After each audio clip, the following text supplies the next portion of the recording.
సచివాలయంలో సీఎం రేవంత్ రెడ్డి కీలక సమావేశం నిర్వహించారు. పలు రాజకీయ పార్టీలతో సమావేశమయ్యారు. ఆయన తెలంగాణ రాష్ట్ర గీతంపై ప్రభుత్వం తీసుకున్న నిర్ణయాలను వారికి వివరించారు.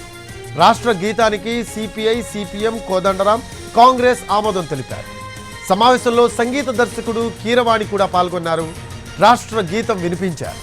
పూర్తి పాట 13 నిమిషాలు కాగా అందులోని కొన్ని చరణాలు తీసుకొని 2 నిమిషాల 30 సెకండ్ల పాటను తెలంగాణ రాష్ట్ర గీతాన్ని రూపొందించారు.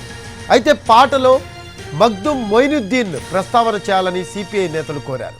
ఈ బాధ్యతను అందశ్రీకి అప్పగించారు సీఎం రేవంత్ రెడ్డి.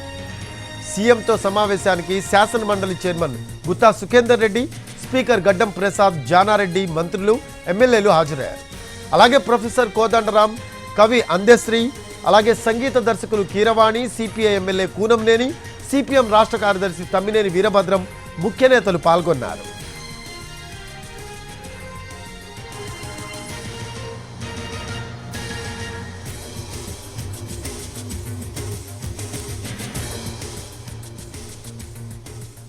సచివాలయంలో సీఎం రేవంత్ రెడ్డి కీలక సమావేశం నిర్వహించారు. పలు రాజకీయ పార్టీలతో సమావేశమయ్యారు. ఆయన ప్రస్తుతం సమావేశం ముగిసింది.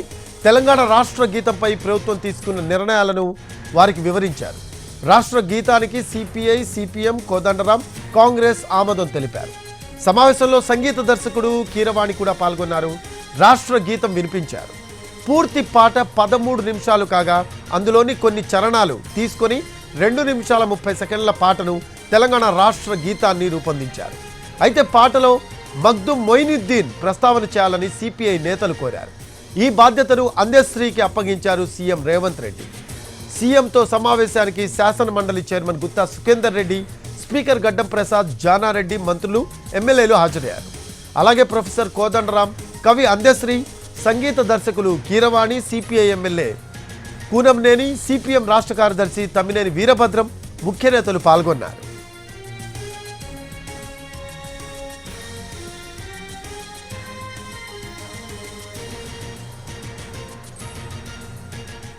దీనికి సంబంధించిన లేటెస్ట్ అప్డేట్స్ అందించడానికి మా కరెస్పాండెంట్ చారీ లైవ్లో అందుబాటులో ఉన్నారు.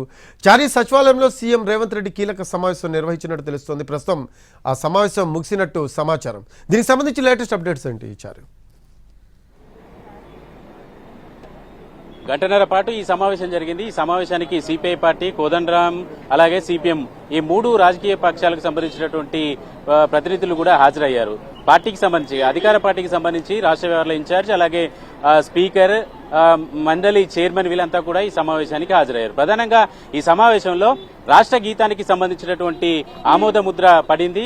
సమావేశానికి వచ్చినటువంటి నాయకులంతా కూడా ప్రభుత్వం అలాగే అందశ్రీ కలిసి రూపొందించినటువంటి రాష్ట్ర గీతానికి ఆమోద ముద్ర వేశారు. ఈ రాష్ట్ర గీతానికి సంబంధించి 2 రకాల గీతాలను ఫైనల్ చేశారు. ఒకటి 13.5 నిమిషాల నిడివి ఉండేటువంటి ఒక పాట, 2 నిమిషాల 30 సెకండ్లు ఉండేటువంటి పాట రెండవది.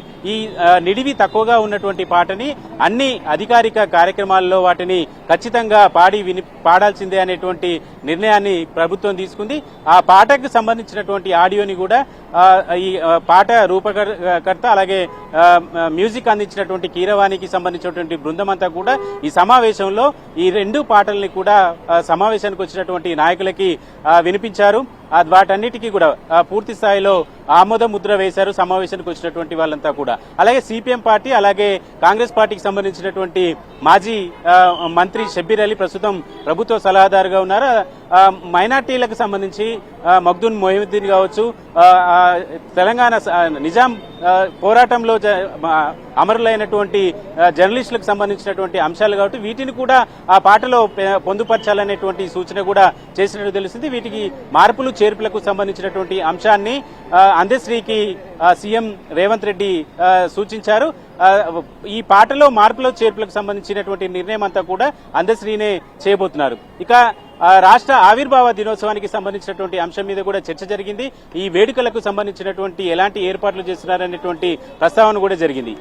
మాజీ ముఖ్యమంత్రి కేసీఆర్ ని కూడా ఈ ఆవిర్భావ వేడుకలకు పిలుస్తామని చెప్పేసి సీఎం రేవంత్ రెడ్డి మిగతా పక్షాలకు సంబంధించినటువంటి నాయకులు లేవనెత్తినటువంటి ప్రశ్నకి, సలహాకి, సూచనకి ఆయన స్పందించారు. కేసీఆర్ ని కూడా ఈ వేడుకలకు ఆహ్వానిస్తామని చెప్పేసి సీఎం స్పష్టం చేశారు.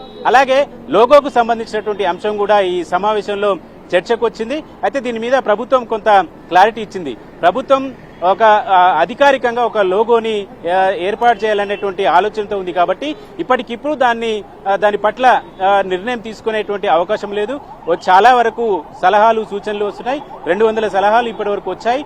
మిగతా పార్టీలకు సంబంధించినటువంటి అందరినీ కూర్చోబెట్టి అందరి అభిప్రాయాలను తీసుకున్న తర్వాత మాత్రమే లోగో ఎలా ఉండాలి, దాంట్లో ఏ అంశాలు పొందుపరచాలనేటువంటి నిర్ణయం తీసుకుంటామనేటువంటి హామీ మాత్రం సీఎం రేవంత్ రెడ్డి ఇచ్చినట్టు తెలుస్తుంది.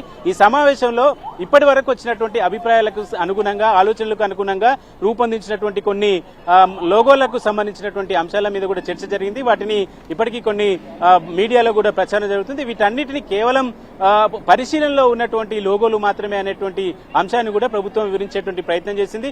జూన్ 2న లోగోకు సంబంధించినటువంటి ఎలాంటి అధికారిక కార్యక్రమం ఉండదు, కేవలం రాష్ట్ర గీతానికి సంబంధించినటువంటి కార్యక్రమం మాత్రమే ఉంటుందని స్పష్టం చేశారు. మొత్తానికి గంటన్నర పాటు జరిగినటువంటి ఈ సమావేశంలో అందరి సలహాలు, సూచనలు తీసుకున్నారు. రాష్ట్ర గీతానికి సంబంధించి ఎలాంటి నిర్ణయాలు అయితే అందరితో చర్చించి తీసుకున్నామో, రాష్ట్రానికి సంబంధించినటువంటి లోగోకు సంబంధించినటువంటి అంశంలో కూడా అందరి అభిప్రాయాలు తీసుకుంటామనేటువంటి ఒక ప్రకటన అయితే సీఎం రేవంత్ రెడ్డి చేసినట్టు తెలుస్తుంది. సమావేశం కొద్దిసేపటి క్రితమే ముగిసింది. మిగతా పార్టీకి సంబంధించినటువంటి నాయకులు సీఎం రేవంత్ రెడ్డితో సమావేశమయ్యారు. మరి కాసేపట్లో ఆయన చుక్కా రామయ్య నివాసానికి వెళ్లేటువంటి అవకాశం ఉంది. ఆయనకు కూడా జాతీయ రాష్ట్ర గీతానికి సంబంధించినటువంటి అంశాలు, మిగతా అంశాలన్నిటి మీద కూడా చర్చించే అవకాశం ఉంది. ప్రభుత్వం తీసుకున్నటువంటి నిర్ణయాన్ని చుక్కా రామయ్యకు వివరించాలనేటువంటి ఆలోచనతో సీఎం ఉన్నట్టు తెలిసింది. ఓవరాల్ గా రాష్ట్ర గీతానికి సంబంధించి ఒక క్లారిటీ వచ్చింది. 2.5 నిమిషాల నిడివిని అన్ని అధికారిక కార్యక్రమాల్లో పాల్గొనేటప్పుడు ఖచ్చితంగా దాన్ని పాడాలి అనేటువంటి ఒక నిర్ణయం అయితే తీసుకున్నారు. Right, thanks for updates Shari. Right, అది పలు రాజకీయ పార్టీల నేతలతో సమావేశమయ్యారు సీఎం రేవంత్ రెడ్డి. తెలంగాణ రాష్ట్ర గీతంపై ప్రభుత్వం తీసుకున్న నిర్ణయాలను వారికి వివరించారు ఆయన.